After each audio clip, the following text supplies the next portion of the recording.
I'm here with Director of Amateur Scouting, Trevor Timmins, who's fresh off his 11th season running the Canadiens table at the NHL entry draft. Trevor, first of all, since Mark arrived as general manager, he talked about how you build the team through a draft. So if you look at the 8 players that we came back from New Jersey with, what do you think you added to the team this year? Well, first and foremost, our first 2 picks, we've added size. We added Jacob De La Rose was our second-round pick, and our first-round pick was Mike McCarron. And just one quick look at them on stage, and you knew how big they are. But they're power forwards, and they bring the element of toughness, but they also have a good skill base. When you look at the 8 guys, there's a lot of diversity among them. You have Americans, Canadians, there's quite a few guys from the Q, but even some from the Czech Republic. If there was one characteristic that they all share, is there something that you see, like a common ground that you guys focus on when you're watching them? Well, first and foremost, we're looking for talent and hockey sense, and those, they all have it at different levels, but they all have character and competitiveness, and that's first and foremost for what we're looking for after we deem that they have enough hockey sense and talent to be able to hopefully someday play in the National Hockey League. So when you look at a big guy like Mike McCarron, the other thing that you can't teach is a mean streak. When you look at a guy like Milan Lucic or Chris Pronger, they have that. It's something that you can't teach.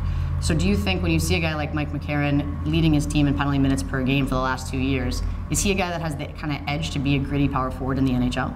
We believe he has the edge. In the USHL, they're allowed to fight, and they play some USHL games, but of course internationally they're not allowed to fight, and in college they're not allowed to fight, and they wear a cage the whole time. So that may be a question mark amongst some people, but we believe that he has that edge, he has that toughness. I know he takes boxing lessons and does well in the boxing ring. And I know for a fact his brother is extremely tough. He was on our draft list last year.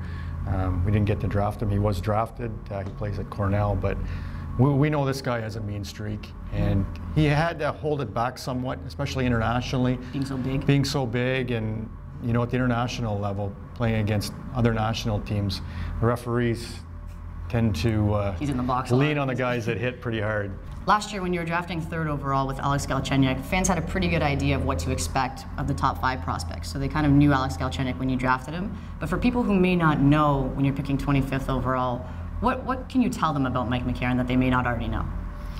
Well, definitely Mike has a mean streak, but aside from his mean streak and his size and competitiveness and the physicality, the dimension that he brings, he's also a good hockey player. He has good hands, he's good hockey sense, and he has continued to improve, especially over the past 2 years. He's probably the one on the U.S. under-18 development team that has improved the most. So we see his growth potential continuing, and we're very excited about that. When you look at last year's draft, you got a huge 2nd-round steal in Sebastian Colbert when you had him 33rd overall, even though he's the 3rd-ranked European pick. Zach Fucale heading into the draft was the top-ranked goalie in the draft. Do you kind of feel a similar sense of surprise that he was still available when you drafted 36th? We thought he might be there at 25, and so of course at 36 we were surprised, and there was no way we could go by potential starting goalie when he was there. So it was a no-brainer for us at that point.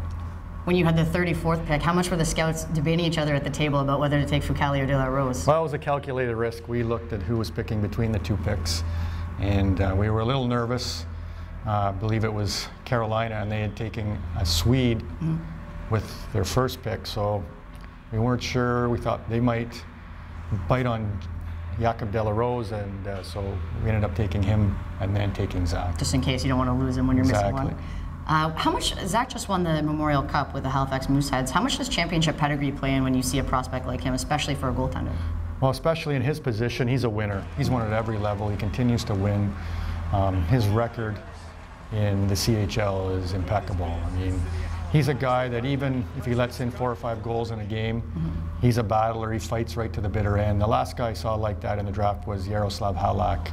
He was a fighter right to the end. Even if he gave up 6 goals, he kept fighting, and maybe his team would win 7-6. So Zach Fucale is only the 3rd goalie that you've drafted since Carey Price was 5th overall in 2005. And he's a little bit lower than Carey, obviously, but how long do you think fans will have to wait until they'll get a taste of what Fucale can bring to the lineup here?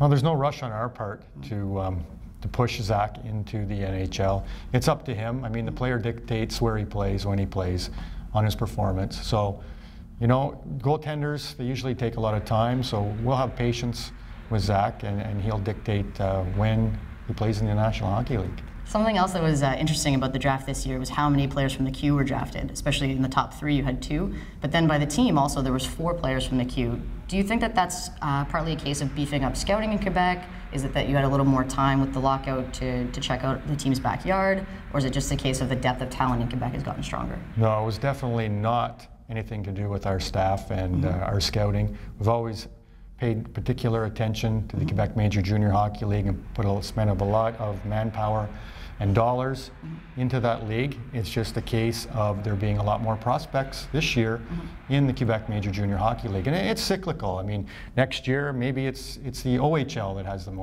lot of prospects, and the year after that maybe it's Sweden. It varies year to year, and it's cyclical. And this year happened to be a very strong year for the Quebec Major Junior Hockey League, and hopefully that continues. That trend continues in the future for our fans, that we'll be able to have a better chance of, when we compete against the 29 other teams, to get some Quebec Major Junior Hockey League players in our system. You have all of them here, the ones that you drafted this year here at the development camp, and you have a bunch from last year other than Galchenyuk, obviously, who spent the season here. So after they take the first step on their NHL journey and they get drafted, they come to the development camp, then what happens next? Well, we have a strong development team made up of Marty Lapointe and Patrice Brisebois, so they'll take over from here. They'll keep in constant contact with the players. They'll follow up with the players during the season, speak with their coaches, visit them, maybe go on the ice with them as well, keep in contact all year with them. But the next step for these young men is that they'll go home and take what they've learned here and continue to work in their summer program. Some will go to the World Junior camps, and some or most of them will come back here to our training rookie camp back in September. And when does your work start again for the 2014 entry draft? Oh, there's no rest for the wicked. We start the end of July at for the Canadian under-18 training camp and tryout camp for the Ivan Halinka tournament. So you get about 2 weeks off. Yeah, little time, not much. All right, thank you very much, Trevor. Thank you.